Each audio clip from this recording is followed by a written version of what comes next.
बिहार का क्या मामला चल रहा है? एसआईआर को लेके जो है वो कुछ ज्यादा ही मुखर हो गए। राहुल गांधी, तेजस्वी यादव, आज तो इतना बड़ा सोनिया मामला मुझे गांधी भी लगा नहीं। आज तो सोनिया गांधी भी मैदान पे उतर आई हैं। और सोनिया गांधी का तो खैर सोनिया गांधी आज सिंबॉलिक प्रदर्शन, प्रेजेंस है। अरे सिंबॉलिक, हमको तो लगता है वो अपने घर से बैनर बना के लाई, उस पे लिखा है लोकतंत्र, लोकतंत्र की हत्या। तो हमें तो लगा वो घर से बना के लाई है। वो मैं आपको भेज रहा हूँ, जरा आप दिखाएं तो अपने दर्शकों को कि मतलब जो वो बैनर वो दिखा रही हैं, मुझे तो लग रहा है कि सोनिया जी अपने घर से बना कर लाई है। वो लोकतंत्र की हत्या हो रही है वहां पे तो। तंत्र तो वही बोल सकती है, बाकी हाँ तो वही बोलती हैं लोकतंत्र। तो मुझे, या अगर वो नहीं घर से बना के लाई हैं तो फिर बाकी विपक्षी दल उनसे मजे ले रहे हैं, फिर मैं क्या कर सकता हूँ इस वैसे तरह का। टेक्निकली सही है, क्योंकि ता के नीचे हलंत लगा हुआ है, तो फिर तरह हो गया वो।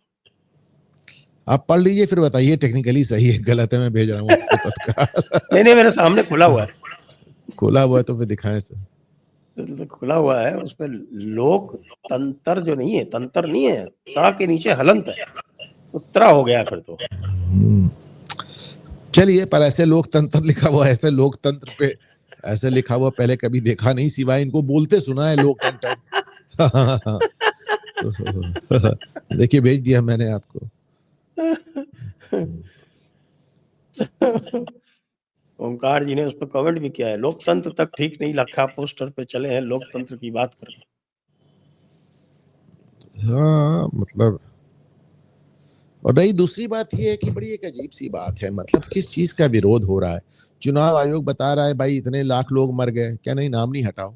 क्या इतने लाख लोग पलायन कर गए, क्या नाम नहीं हटाओ। कि इतने लाख लोग दूसरे प्रदेशों में वोट कर रहे हैं, नाम नहीं हटाओ। तो किस बात का विरोध हो रहा है, मेरी तो समझ के बाहर है। लेकिन ये वैसे ही विरोध है कि पार्लियामेंट से उठ के भागो फिर कह दो हमको बोलने नहीं दिया। तो आप अब तो तेजस्वी यादव ये भी कह रहे हैं कि हम चुनाव ही नहीं लड़ेंगे।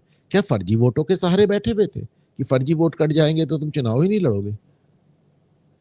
एक बड़ी इंटरेस्टिंग एक और भी जानकारी आई है, तो ये है कि जब इनका हुआ था 2003 में स्पेशल इंटेंसिव रिवीजन, तो उसके तुरंत बाद जो चुनाव हुए थे, पहले चुनाव 2005 वाले, जिसमें पहली बार नीतीश जी चुन के आए थे, बने थे वो मुख्यमंत्री, तो उसके पहले जो एवरेज आ रहा था असेंबली चुनाव में, वो 60% से ऊपर आ रहा था। और ये स्पेशल इंटेंसिव रिवीजन हुआ और 2005 में 45% रह गया, 15% का, बल्कि 17% का ड्रॉप हुआ था पिछले इलेक्शन से। तो ये कुछ कहता है क्या?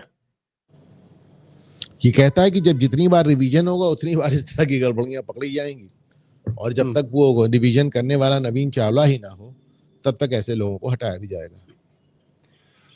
और नीतीश कुमार जो जीते हैं, अब दिख रहा है कि नीतीश कुमार मतलब ये एनडीए जो जीती है 2005 में, उसमें इस स्पेशल रिवीजन का बड़ा प्रभाव था। अब इसमें अंतर उस स्पेशल रिवीजन में और इस स्पेशल रिवीजन में अंतर केवल इतना ही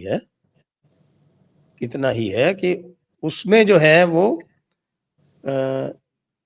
जो एन्यूमरेटर्स थे वो घर घर जाके उन्होंने सर्वे किया था।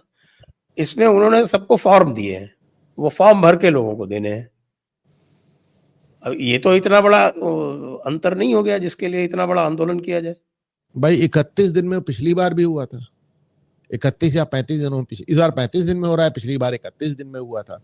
देखिए पिछली ये बार एक बड़ी, टेक्नोलॉजी नहीं थी, इस बार टेक्नोलॉजी है। हाँ बताइए, टेक्नोलॉजी है और समय भी ज्यादा है। और दूसरी बात, एक बात बहुत क्लियर नजर आ रही है अभी तक, एक देखिए एक नैरेटिव बनता है। नैरेटिव कुछ इस तरह बन गया जिससे लगने लगा कि साहब बड़ी कांटे की लड़ाई है, बड़ा कांटे की लड़ाई है, और जरा सा चूक हुई तो भाजपा हार जाएगी और तेजस्वी यादव मुख्यमंत्री हो जाएंगे। पर जैसे जैसे चीजें सामने आ रही हैं, ऐसा लग रहा है कि लोग तेजस्वी के लिए बिहार में बिल्कुल तैयार नहीं, बिल्कुल तैयार नहीं। अभी जैसे वो एक प्रशांत किशोर कहते हैं पूरे बिहार में चीफ सेक्रेटरी से लेके चपरासी तक संविदा कर्मी मिला के 22 लाख लोग हैं सरकारी नौकर, और कहते हैं मैंने 5 लाख 10 लाख नौकरी दे दी। तो मतलब एकदम पागल जैसी बात हो गई ना ये तो।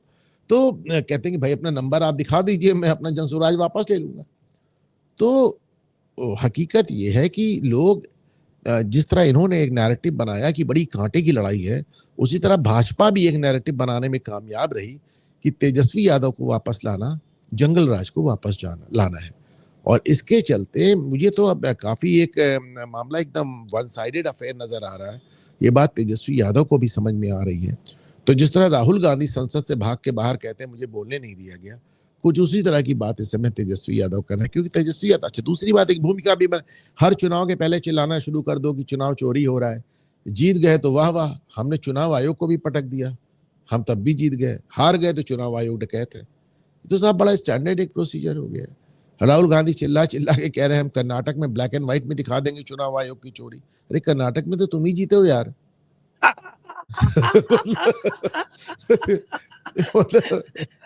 और और और जो सबसे बड़ी बात थी राहुल गांधी की 2014 में, तो चुनाव आयोग भी तुम्हारा था, ईवीएम भी तुम्हारा था, सिस्टम भी तुम्हारा था, सरकार भी तुम्हारी थी।